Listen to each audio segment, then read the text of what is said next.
जय जवान जय किसान जय किसान। सीमा पर जवान सीमा पर जवान जय जवान जय जवान जय जवान। सीमा पर जवान सीमा पर जवान।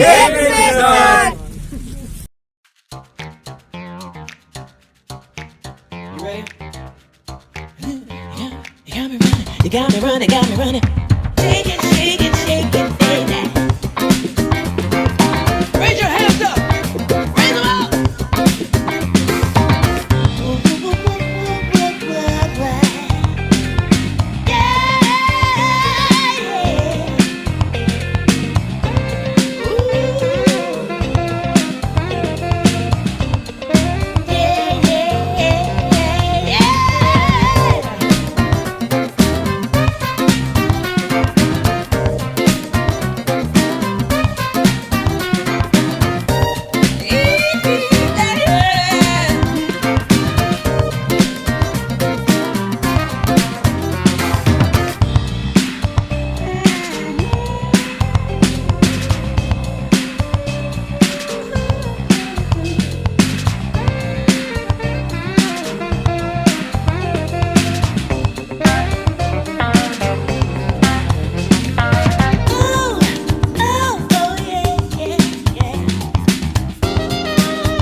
कैसी कर लो, सब खेती खेती है। पहले का लान काटना है, दूसरा लान चला जाओगे, काट के घेरते रहे में सब चला जा इंगे पूरा साइड में।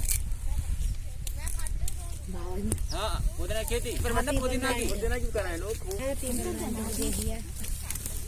यार तुम्हारा बर्सी कट रही है, बात है काट है चले जाओ, बाद में भर के ले जाओ सब है, बहुत बहुत काट के ले जाओ रेत को, पता नहीं क्या हो जाएगा।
देखिए ये हालत है किसान की। इतनी जबरदस्त ठंड में भी आग सेक सेक कर किस तरह से अपने खेत का काम निपटा रहा है। और एक बाबू होते हैं जो हॉट एसी में बैठे रहते हैं, और किसान अपने काम को जाता है तो उसकी कोई कदर नहीं होती।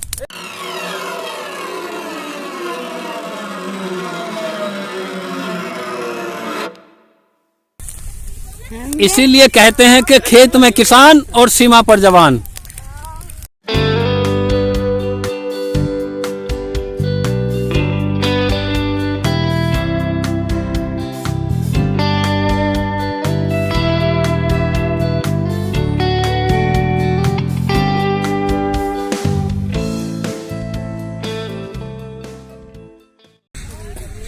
ये देखिए किसान रात को पानी चलाता है अपने खेत में, उसे ठंड की कोई परवाह नहीं होती। और इतनी कड़ाके की ठंड में देखिए कैसे अपने काम पे लगा हुआ है, उसे ठंड की कोई परवाह नहीं। ठंड लगे, बीमार पड़े, कुछ भी हो। सरकार ने एक बहुत बढ़िया कार्य किया, जो किसानों को केसीसी का कर्जा के माध्यम से ऋण दिया गया। लेकिन वो इतने त्रस्त और इतने परेशान हैं उस ऋण से कि हर वर्ष उन्हें वो रिन्यूअल कराना पड़ता है, जिसमें उन पर इतना फसल का पैसा उपज का उन्हें नहीं मिल पाता। तो उसके अनुसार गवर्नमेंट का प्रोसीजर है कि हर साल हर वर्ष में एक बार उसे खाते को नील दिखाना पड़ेगा। लेकिन वो कहाँ से इतना पैसा इकट्ठा करे, कहाँ से लाए, क्योंकि उसकी फसल तो चली जाती है आड़तियों के पास, जो समय से पैसा नहीं मिल पाता। तो उसमें वो बहुत ज्यादा त्रस्त हैं, किसान परेशान हैं। उनका समय से किसानों का पैसा दिलवाया जाए और उनकी जो भी आवाज है उसे समय से सुनी जाए। अच्छा, आपके ईख की जो हालत है गन्ने की, इसके पेमेंट का कैसे कैसे हिसाब है? पेमेंट का 14 महीने में शुरू, इसका 14 महीने बाद पेमेंट शुरू हो रहा है। वो भी कभी 5 दिन का पेमेंट भेजते हैं, कभी 7 दिन का, इस तरह से पेमेंट मिलता है, जो किसी भी योग्य मतलब नहीं रहता। न बच्चों की पढ़ाई लिखाई से जो है उसमें काम आता है, उसमें कर्ज में दबे रहते हैं किसान हमेशा। यानी एक साथ पेमेंट नहीं मिलता? कभी नहीं, टुकड़ों में पेमेंट आता है किसान का। और देखिए कितनी मेहनत के साथ दिन रात लग के जो अन्नदाता जिसे कहते हैं उसकी कहीं कोई सुनवाई नहीं।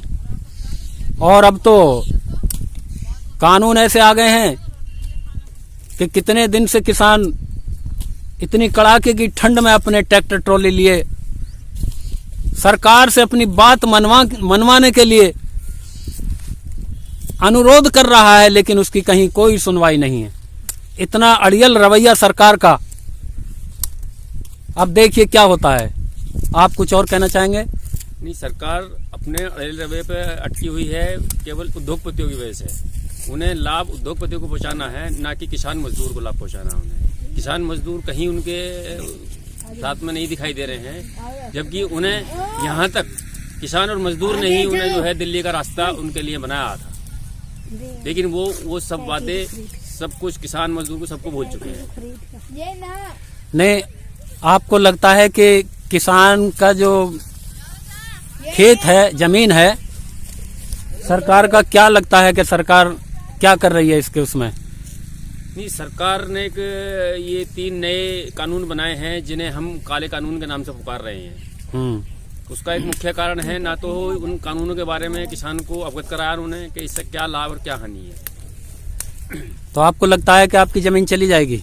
हाँ, वो कॉन्ट्रैक्ट खेती की बात कर रहे हैं, तो कॉन्ट्रैक्ट खेती में तो ऐसे ही लगता है, क्योंकि वो अभी मैं रात भी एक चैनल पे समाचार सुन रहा था, देख रहा था उस पर, तो वो बता रहे थे, वो कह रहे थे कि हमारे एक साथी थे, उन्होंने ऐसी कॉन्ट्रैक्ट खेती की थी, तुलसी की खेती करी थी। तो उन्होंने शुरू में कंपनी ने उन्हें अच्छा मुनाफा दिया, अच्छा मुनाफा कमवाया। लेकिन बाद में 1-2 वर्ष करने के बाद में उन्होंने कह दिया कि अब तुम्हारी खेती इस योग्य नहीं रही, जो ऐसा हम लेंगे, और वो ऐसा छोड़ गए। तो उन्हें पुराने ढर्रे पर आना पड़ा, उन्हें अपनी पुरानी खेती अपनानी पड़ी, और वो बहुत लंबे घाटे में चले गए उन वर्षों में। देखिए ये सतवीर सिंह किसान अपने मन की बात बता रहे हैं कि इन्हें लगता है कि सरकार की जो रणनीति है वो किसान की जमीन ले लेने की है। धन्यवाद।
मजदूर आदमी क्या करें, जाड़े में यहाँ के काम करते हैं, ठंड में भी सब में बालों को छोटे छोटे लेते हैं। दूध इतना मंदा हो रहा है, नाज इतना मंदा कर रखा है। तो बताओ गरीब आदमी कैसे करें? बताओ, ना तो किसानों को कुछ बच रहा है, ना मजदूरों को कुछ बचता है। किसानों के लिए भी सोचो, जब अपनी चीजें इतनी महंगी देते हैं किसानों की और मजदूरों की इतनी मंदी खरीदते हैं तो कैसे पूर्ति होगी? बताओ, खेती क्यारी में काम भी करते हैं, खेती क्यारी में काम करते हैं, क्या फायदा हो बताओ? कहाँ से बालकन खींच हाँ, जाएगा, कहाँ से कैसे फीस खर्चा भरे, लगाएगा? कहाँ से खर्चा करें, कहाँ से कपड़े लत्ता परा में, सब रोजगार बंद कर रखे हैं। तो तुम्हारे पढ़ लिख रहे हैं तो वो भी वजीफा नहीं आ रहा, बच्चे का 9वीं 10वीं सब वाला राशन सब पानी सब बंद कर रखा है। फेल कर रखो। हैं? अच्छा, आपके अपने खेत हैं या किसी और के में काम कर रहे हो? हम तो औरों का काम कर रहे हैं, खेत में काम करते हैं, हमारा खेत कहाँ से आए। अच्छा, अब तुम्हारा भैंस पालने का काम है। हम तो हम भैंस पालना है, अपना मजदूरी करना है, तो बच्चों को तो अपने सांझ खवाई दे ले जाके। अच्छा अच्छा, 9वीं 10वीं बच्चे सब तो तुम्हें रखे। कुछ बचत होती है दूध बेचने में? बचत क्या होगा, कुछ बचत ना होती है। वो खल उल खुआमा तो वही पूर्ति हो जा। पानी का भाव बिक रहा है। पानी का भाव बिक रहा है, अब देखिए 35 को ये दूध थोड़ी जा रहा है, बताओ। और जो हम मोल के लेते हैं तो हमें 50-60 रुपए किलो देते हैं। यही हालत किसान की भी है कि 1200 रुपए की डीएपी का कट्टा खरीदता है, हाँ, 60-65 रुपए डीजल खरीदता है, तो उसमें क्या और होता है किसानों को। 800 रुपए में मक्का की फसल, हाँ, 1200 रुपए में धान की फसल बेच करके ये हिसाब लगाइए कि वो क्या ले जाएगा अपने बच्चों के लिए। क्या ले जाएगा बच्चों के लिए। चौथाई बटाई करते हैं, तो जो चौथाई बटाई वाला बेचेगा तो उसका भी तो यही हाल है। जो किसान को ढंग में मिलेगा तो मजदूरों को क्या मिलेगा।